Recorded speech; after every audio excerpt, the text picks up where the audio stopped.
Hello, everybody. Dr. Rick Wallace here, dropping in with a little special announcement. For those who have followed me for any stretch of time, outside of the businesses that I run, like Myriad Business Solutions, the Visionetics Institute, Odyssey Media Group, I also do a great deal of work inside of the inner city communities in Houston, Dallas, and other areas.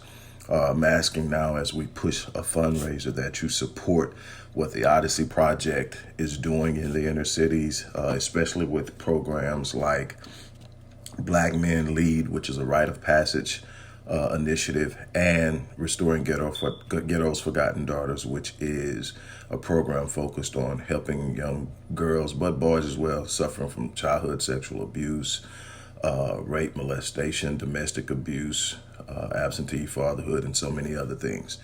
The information will be in the box. Thank you. Hey everybody, it's Dr. Rick dropping in on you. Hope everybody is having an unbelievable week so far. Hope everybody is enjoying family. Those of you who are traveling, I hope that your travels are safe and that everybody returns home safe and fulfilled. I'm not going to be long, but I do want to bring an update on the ongoing case with Shaquella Robinson. For those of you who may have been somewhere, I don't know where, and don't know what's going on with it, a young black woman, I believe 25 years old, planned a trip with so-called friends to Cabo, Mexico. Within a short period after arriving, those people she called her friends jumped on her one at a time and beat her to death. And there were black males available that didn't, from at least what I've been able to gather to this point, didn't participate in beating her, but did not do anything to stop it. These are also guys who consider themselves to be Shaquella's friends. To make things worse, when she became unresponsive and incoherent and nonverbal, they called her mother and told her that she had drank a lot of alcohol and that she was struggling with alcohol poisoning. And the mother said, call 911. They didn't call 911. They found a private physician and had a private doctor come to their living quarters, wherever that was. And upon arriving, he found Shaquella alive, but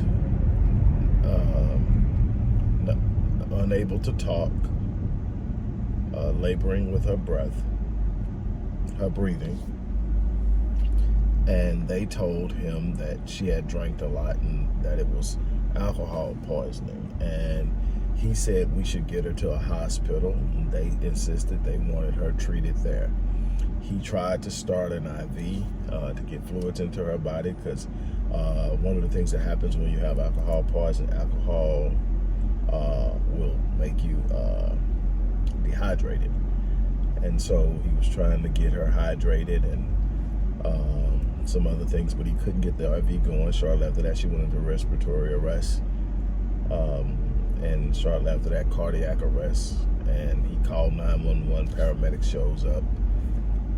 They do all types of measures. I think they shocked her 6 times, gave over 15 doses of adrenaline to try to stimulate and restart the heart, and they weren't able to save her. But again, the manipulation and assistance by the people that were there to insist that she's treated there and not taken to a hospital. From what I'm gathering, this was a 3-hour ordeal that this doctor was with her. This is 3 hours that could have meant the difference between life and death of this young lady. And they're worried about getting in trouble because they knew what they had done, and they cost her life. And so she had, and this isn't to say that even if she would have got the medical attention she needed, that she would survive. She had a broken neck, a severed spinal cord, so she was more than likely paralyzed at some level. I don't know where the severing is. I'm assuming where the neck was broken, so from the neck down, which can also explain the labored breathing. So again, all of this behind whatever it is and issues they have with her, and obviously they plotted it, they planned it. If you pay attention to the video, nobody's shocked, nobody's hollering, "Oh my God, what are y'all doing?" Everybody's feminine, and one black guy saying, "Shaquella, at least hit back," and she says no. And what it seems like to me, which is really, really crazy, at that moment, I think she realized that I'm in a life or death situation. And if I fight back, all they're gonna say is, we got into a fight and it got out of hand and I died. The way she's holding them accountable for her life is she didn't fight back. Now, I can't say that's me. I'm going down swinging. I'm taking as many as I can with me. But if she fought back, it's just a fight. They got into a fight and it got out of hand. When you're beating somebody that won't hit back, they're not a threat to you. This isn't self-defense. This is an assault that leads to death. It's murder. And I think that they need to be held accountable. I'm not one for trusting my people to the system, but when you cause harm to someone else within the community, there has to be a code of response, a code of conduct, a code of ethics, a code of behavior that said this is acceptable, this is unacceptable, this is what we don't do. If we do this, if you do this, this is what we're going to do. And we have to have that. Our women have to be safe in our communities. And like I said in the previous one, I want the feminist community, I want white feminists and black feminists, I want you to come out and go as hard in the paint about this black woman's life. See, we have developed an idea about feminism, that feminism is supposed to be about being against men. And true feminism has nothing to do with men.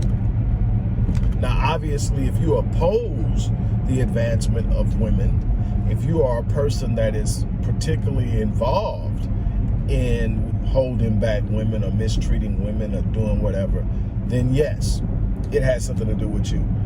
But feminism is about the advancement, the uplifting, the empowerment of women. So anytime that a woman is harmed, regardless of by who, those who are a part of the feminist community should be rising up and saying, we can't have this. And you definitely should want to hold those within the ranks accountable. The last thing you want is, other women causing harm to women, if this is what you're truly about. And so with that being said, look, I'm going to get ready to get off of here. I have arrived. I'm going to do a little unwinding for the day, but I wanted to touch bases with you. I wanted to share that with you. I wanted to bring you up to speed.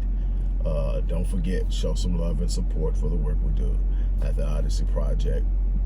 And on that note, I'm gonna get ready to get off of here. You guys have a good one. I'm out. Peace.